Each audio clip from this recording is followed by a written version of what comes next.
que la conférence elle-même, c'est le dernier jour, 3 jours de formation que le ministère elle-même a fait pour des formatrices, des leaders d'organisation sous appui psychosocial des femmes et accompagnement des filles victimes de violences sexuelles dans les sites de déplacés, que l'IP fait en partenariat avec OPS OMS.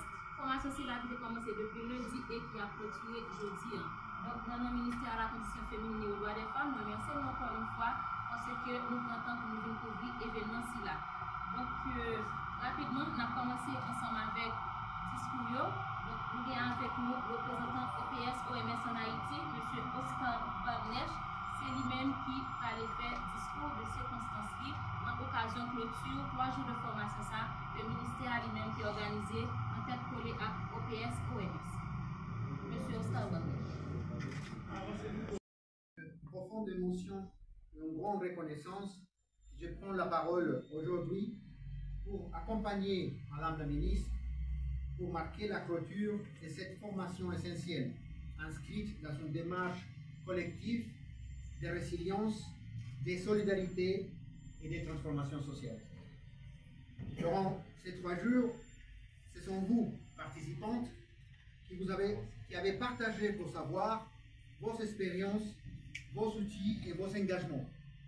Vous avez écouté, appris, simulé et réfléchi ensemble, renforçant ainsi vos capacités à agir face à l'une des formes les plus insidieuses et destructrices de violence, celle qui cible les femmes, les filles dans les contextes de déplacement forcé, là où les repères s'effondrent et où les vulnérabilités s'aggravent. La situation actuelle en Haïti, marquée par une crise sécuritaire et humanitaire sans précédent, nous interpelle tous.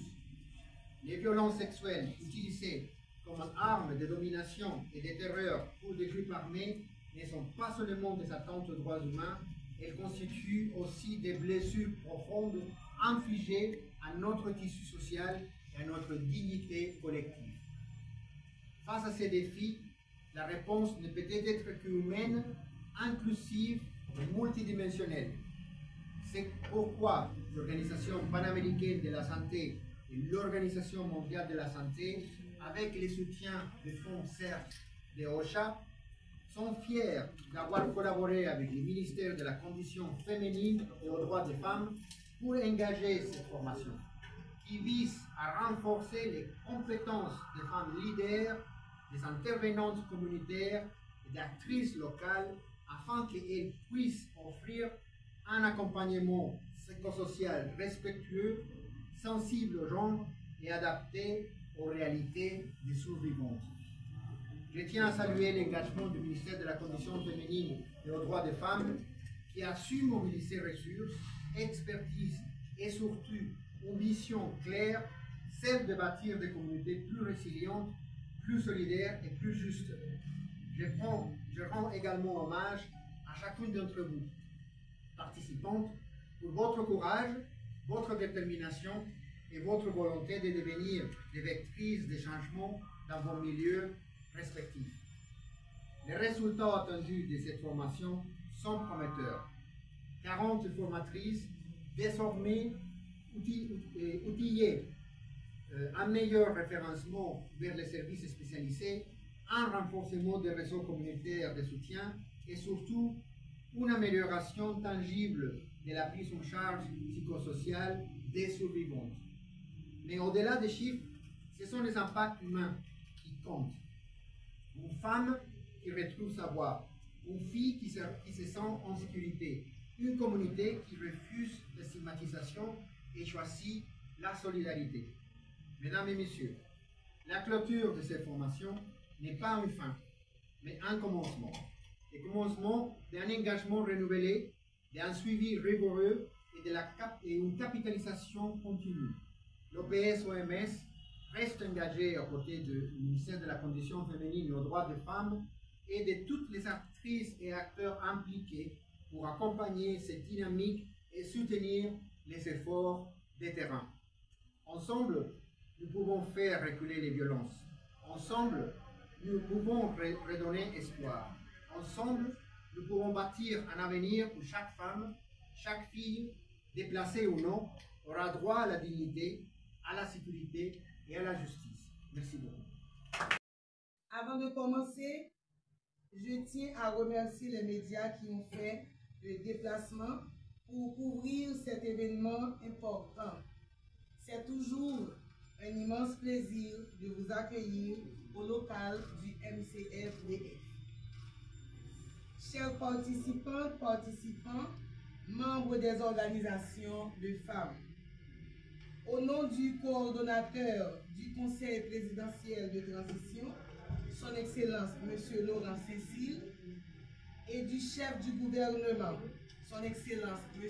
Alix Didier Fils-Aimé, je vous adresse mes sincères remerciements et au nom de l'ensemble des personnes ressources du MCFDF, de l'OPS-OMS qui ont animé les 3 journées de formation de formatrices sur l'accompagnement psychosocial des survivantes de violences sexuelles dans les sites de déplacés.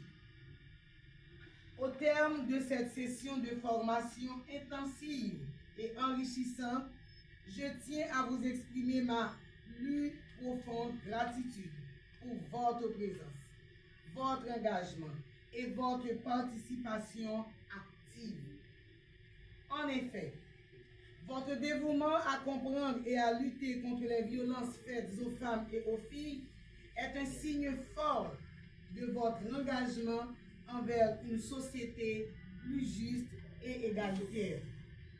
Je saisis l'occasion pour vous dire que tous les feedbacks qui me sont parvenus me font croire que vous avez observé les règles du jeu et vous avez aussi réagi avec enthousiasme et les échanges avec les facilitateurs, facilitatrices ont été profitables.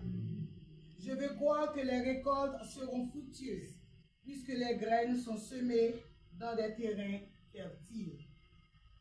Moi, je dis nous merci en pile parce que nous te prenons qui a en pile d'importance pour nous participer à la formation ça pendant 3 jours. Pendant ces 3 journées, vous avez acquis des nouvelles connaissances et des compétences essentielles pour devenir véritablement des agents et agents de terrain, agents de changement au sein de vos communautés. Vous avez appris à comprendre le contexte et les éléments fondamentaux du phénomène de la violence dont les femmes et les filles font l'objet, l'approche relative à la prise en charge psychosociale et les outils d'intervention pour y répondre et le référencement et les techniques pour assurer le suivi des survivantes. Votre apprentissage ne s'arrête pas aujourd'hui. C'est le début d'une mission capitale. Vous serez amené à transmettre ces savoirs, à former de nouvelles et de nouveaux collègues et à accompagner les populations pour bâtir des socles de protection inclusive et égalitaire en faveur des victimes.